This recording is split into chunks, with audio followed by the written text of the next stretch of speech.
It starts with JD and Turk. Scrubs creator Bill Lawrence addresses how the reboot fixes a popular season. 9 criticism. What if I told you the show that ended with a whimper is returning with a secret that might just fix everything? What if I told you it doesn't start with a hospital, it doesn't start with interns, it doesn't even start with a new generation. It starts with JD and Turk. And that's not just nostalgic, that's deliberate, that's a message. Because the truth is, Scrubs didn't end when the credits rolled on season 8. It stumbled into a strange 9th year, a year that fans still don't forgive. But what if that year wasn't a failure? What if that year was misbranded, misunderstood? And what if the reboot is quietly rewriting history while pretending it's moving forward?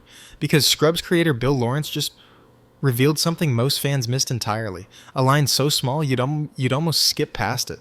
But it changes everything. He says, "This one is also called Scrubs, and it starts with JD and Turk." Pause there, let that echo, because it doesn't just sound like a return, it sounds like revenge. See, the pain point isn't just that Scrubs ended, it's how it ended. Ask any real fan, and they'll tell you, season 8 was the goodbye, the hallway of faces, the raw, final fantasy where JD imagines his life to come. That was supposed to be it, and it was perfect. But then came season 9, a new name, a new cast, a medical school, not a hospital. Suddenly Scrubs didn't feel like Scrubs. Even JD wasn't really JD anymore. He was visiting, detached, phasing out. Fans didn't just feel confused, they felt abandoned, and maybe they were right. Because Bill Lawrence, the creator, wasn't even fully involved that year. He wasn't steering the ship, and now he's finally addressing it. He says, "I didn't get to work on that season as much, but I think the writing staff did a great job." That's not just him defending the writers, that's him admitting something deeper. Season 9 wasn't bad, it was mispackaged. If they had just called it Scrubs Med School, it would have been fine, but they didn't. And that one choice, that one branding decision, turned it into the most controversial ending of any sitcom in the 2000s. And this is where it gets wild. Because now, the new reboot is doing something eerily precise. It's resetting the clock. It's putting JD and Turk back on the front lines. And not just for nostalgia, for surgical correction. That's why every viewer watching this right now needs to subscribe. Because what's coming isn't just a Scrubs reboot, it's a correction of history. It's the secret retraction season 9 never got. And what's hidden underneath this reboot? That's the real twist. Because JD isn't who he was. And Turk, he might be carrying the one truth that no one else will say aloud.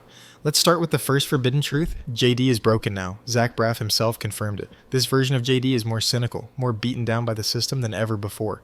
He's not just older, he's disillusioned. The healthcare system, the one he once navigated with wide eyes and wild dreams, has turned cold, bureaucratic, impossible. He's not saving lives, he's surviving inside a machine. And Turk is still the heart, the fire. But he's changed too, because now they're both fathers, they're both husbands, and they're trying to balance personal purpose with professional chaos. But here's the part no one sees coming. This isn't just a reboot, this is a test. The system JD once believed in is the system he now fights against. He's not the hopeful narrator anymore. He's the voice of resistance. And what's terrifying is this. The reboot might show us just how bad it's become. Behind the humor, behind the friendship, lies something rotten. This isn't fantasy anymore. This is forbidden medicine. Why is Turk smiling, but never quite laughing? Why is JD helping patients, but questioning if he's helping anyone? Why are they still wearing the same scrubs, but standing in a system they no longer recognize? And why does Bill Lawrence keep saying, it starts with JD and Turk? As if it has to start with them? What is he trying to undo? What truth is being unwrapped under the guise of revival? Because Scrubs didn't just entertain, it predicted, it warned, and now it's back. But it's no longer a sitcom, it's a mirror. It always starts with laughter. But what if the laughter this time is covering something far more disturbing? JD and Turk aren't just coming back to make you smile, they're coming back to make you look at what happened, at what broke, at what can't be fixed with a hug, a high five, or a dream sequence anymore.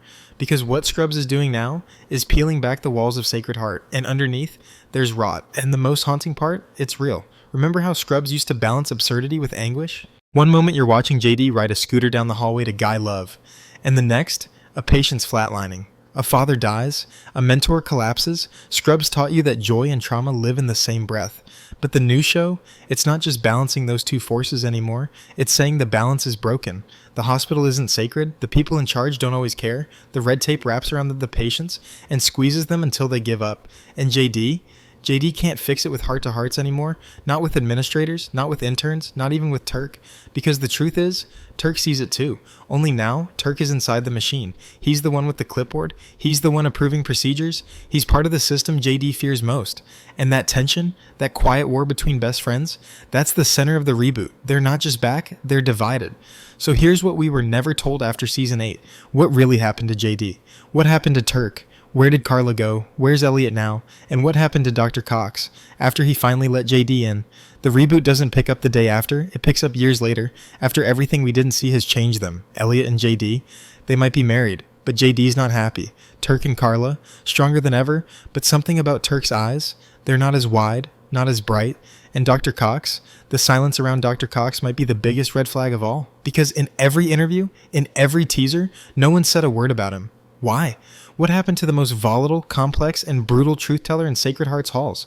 Did he quit? Did he give up? Or did something happen that even JD can't talk about? This is where we reach forbidden knowledge. Scrubs wasn't just a show about doctors. It was a story about how healing hurts, how fixing others breaks you. And now, it's coming back to show what happens when the healer becomes the casualty. JD isn't narrating his dreams anymore. He's narrating a nightmare, a life where he sees everything wrong and still has to walk the hallways pretending he can make it better. And Turk? He's the only one JD still trusts, but trust fades when one friend becomes a symbol of the system the other wants to tear down. Imagine that.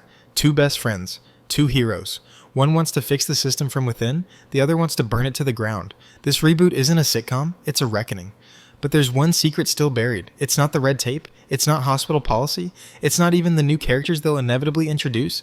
JD's real enemy is himself. Because he hasn't forgiven himself. Not for Season 9. Not for leaving. Not for what happened to a patient we never saw. A moment hinted at in the pilot episode of the reboot. There's a reason JD is cynical. It's not just time, it's guilt. And Turk, he knows. He's always known. But he hasn't said a word. Because if JD ever speaks the truth aloud, he might not come back from it. So now go back. Rewind the tape. It starts with JD and Turk. Why that line? Why not just say the gang is back? Why not say the hospital returns? Because Bill Lawrence isn't just rebooting Scrubs, he's making amends. He's admitting that you can't start something new until you fix what you broke. And what broke wasn't just Season 9. What broke was JD. And now we get to see how far a broken man is willing to go to feel whole again. Here's what no one's noticing. The reboot teaser didn't just show JD and Turk, it showed a hallway. But not the hallway. Not the one from Season 8's finale. This one is darker, empty, sterile, almost haunted. And in the background, a figure passes behind glass, only for a second, almost unnoticeable, but stop, zoom in, enhance. It's not Cox, it's not Kelso, it's not any character we know, so who is it? What if that figure is the endgame? What if that shadow is the person JD can't forgive, because that person is the one who broke him? Or worse, what if that figure is JD himself? Let's go deeper. JD's cynicism in the reboot isn't just about paperwork. It's not just about the patients he couldn't save. It's about the moment he stopped believing in himself. Remember how Scrubs used fantasy as a way to escape pain? JD's mind built stories, imaginings, hope. But now, those fantasies are gone. No inner monologues, no wild daydreams, no musical numbers to hide behind. That silence inside his head, it's louder than anything we've ever heard. Because JD is no longer running from the hospital. He's running from what he became inside of it. And Turk, he's trying to hold on. But he knows, this version of JD, he's not just hurt, he's dangerous. Here's where it gets unsettling. In one frame of the reboot promo, JD walks past a nurse's station.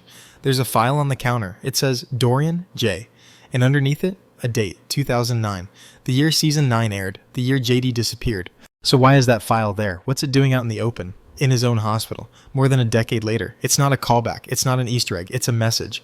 That year, something happened to JD, and no one's ever told us what. But this reboot, it's ready to show it all. And the worst part, JD might not survive the truth.